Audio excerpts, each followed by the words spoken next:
그 매니저님 아니세요? 저 부르셨나요? 다 까다롭게 종목 선정하지 않나요? 소통하는 매니저. 실적은 영원한 테마. 장 담근다 생각하고 음. 쭉 함께 가겠습니다.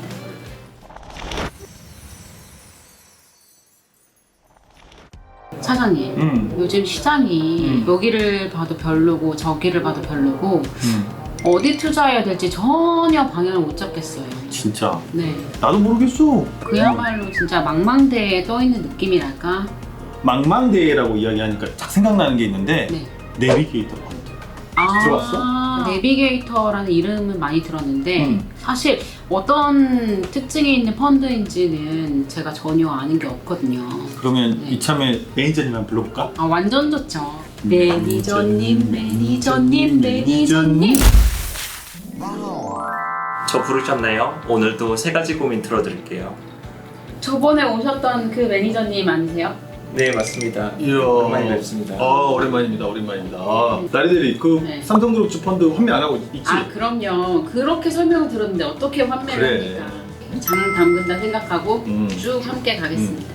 근데 매니저님, 저희 그 내비게이터 펀드가 우리 회사의 거의 대표 펀드기도 했었고 시장 전체에서도 정말 큰 펀드였는데 작년에 맡을 때 혹시 부담되지는 않았어요? 어떤 펀드를 담당하도 마찬가지인데 이 펀드가 다른 분들의 생활자금이나 노후자금, 학자금이라고 생각을 하게 되면 부담감이 이루 말할 수가 없습니다. 특히 내비게이터 펀드는 오랜 기간 사랑을 받았던 펀드였고 지금도 많은 분들이 믿고 맡겨주셨기 때문에 기회가 될 때마다 최대한 자세하게 어떻게 운영이 되고 있고 어떤 원칙을 지키고 있는지 말씀을 드리려고 합니다. 소통하는 매니저. 좋네요. 그러면 오늘 어떤 이야기들을 들을 수 있을지 첫 번째 질문 주시죠. 지금 국내 펀드 시장으로 솔직히 자금은 그렇게 많이 들어오진 않아요. 보통 ETF나 직접 주식을 해버리는데 이런 상황에서 왜 내비게이터 펀드를 해야 하는지에 대해서 한번 어필 한번 해주세요. 내비게이터 펀드는 성장주 투자를 원하지만 변동성을 낮추고 싶은 분들에게 적합한 펀드입니다. 코로나 영향을 벗어나는 과정에 있어서 증시의 추세적인 상승을 보고 낙관적으로 베팅하는 것은 좀 위험한 전략이라고 생각을 하고 있습니다. 그런 접근은 손실 위험이나 성과의 변동성을 높일 수 있거든요. 종목에 대한 면밀한 리서치가 필요한데 그렇기 때문에 직접 투자를 계속하는 것보다는 포트폴리오를 구축한 펀드에도 같이 가입을 하는 것이 더 합리적인 전략이다라고 생각을 하고 있습니다. 요즘 주변에 또 직접 투자하다가 많이 또 실망하신 분들 많이 있거든요. 그런 분들께 좋은 어필 포인트가 될 것 같다는 생각이 듭니다. 김효찬 매니저님의 특별한 운용 전략이 어떤 건가요? 성장주라는 것은 사실 고평가되는 경우가 많고 좀 부담스러운 주가 수준에서 살 때가 있거든요.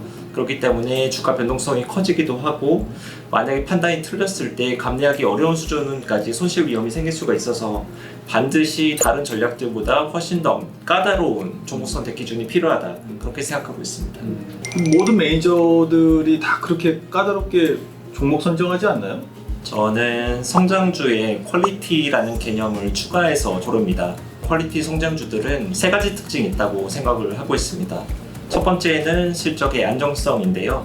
퀄리티 성장주라고 불리는 종목들은 다른 경쟁사 대비 이런 업황 대비 훨씬 더 안정적인 실적 성장이 가능하다, 이렇게 생각을 하고 있고요. 두 번째는 경쟁 우위 요소입니다. 최근 들어서 부각되는 라이징 스타라고 구분되는 이런 종목이 아니라 장기간 검증이 되어 있는 소위 업종 대표주들을 중심으로 퀄리티 성장주에 해당이 된다, 이렇게 보고 있습니다. 세 번째로 보자면 지속 성장을 위한 전략인데요. 단순히 지금 시장 지위를 유지한다는 것에서 끝나는 것이 아니라 변화와 혁신을 주도하는 기업이어야 된다라는 부분입니다. 그리고 퀄리티 성장주들은 ESG 측면에서도 우수한 성과를 내고 있습니다. 장기간으로 보고 퀄리티 있는 종목을 선정한다 라는 말씀이신 것 같은데 좀 더 구체적인 기업을 예시로 들어주시면 좀 더 이해하기 쉬울 것 같거든요. 어떤 기업들이 대표적인 기업들인가요? 작년 8월 말부터 펀드를 담당하고 나서 매수한 업종은 소비재, 서비스, 엔터, 헬스케어 같은 업종들이었습니다. 그 당시에 시장에서 주목받았던 것들은 주로 원택트, 백신, 신재생 에너지 같은 업종들이었는데요. 저는 좀 더 장기적인 관점에서 코로나 영향이 벗어났을 때 어떤 변화가 나타날 수 있을까에 대한 질문에 집중을 했습니다. 그래서 그 당시에 화장품, 패션, 엔터, 의료기기 같은 업종 내에서 장기 성장성을 확보한 종목들을 선별해서 투자를 했고요.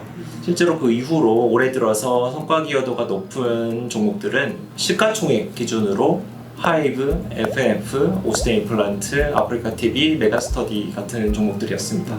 모두들 이 코로나 현재 상황에 집중하고 있을 때 매니저님은 그 코로나 이후까지도 함께 내다보셨다는 거네요. 좀 더 장기적으로 진짜 보시긴 하시네요.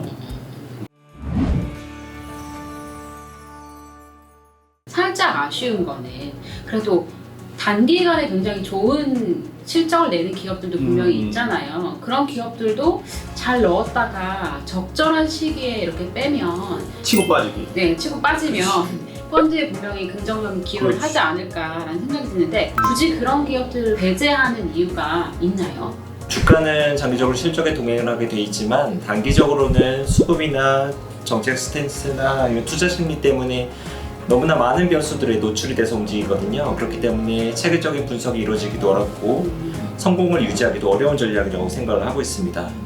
주식 투자의 격언 중에 실적은 영원한 테마라는 말이 있습니다. 시장에서 너무나 많은 테마주나 아니면 수시로 이런 수혜주들이 등장을 하는데 실적이 꾸준히 성장한 우량주에 대해선 투자자들은 결국 돌아오게 돼 있거든요. 이런 기업을 선별하는 안목을 기르는 게 가장 안전하고 확실한 투자 전략이라고 생각하고 있습니다. 실적은 영원한 테마. 이 말이 이 펀드를 딱 표현해주는 한 말인 것 같아요. 많은 분들이 종식을 꿈꾸고 내다보잖아요. 그럼 앞으로는 어떤 운용 전략을 구사하실 건가요?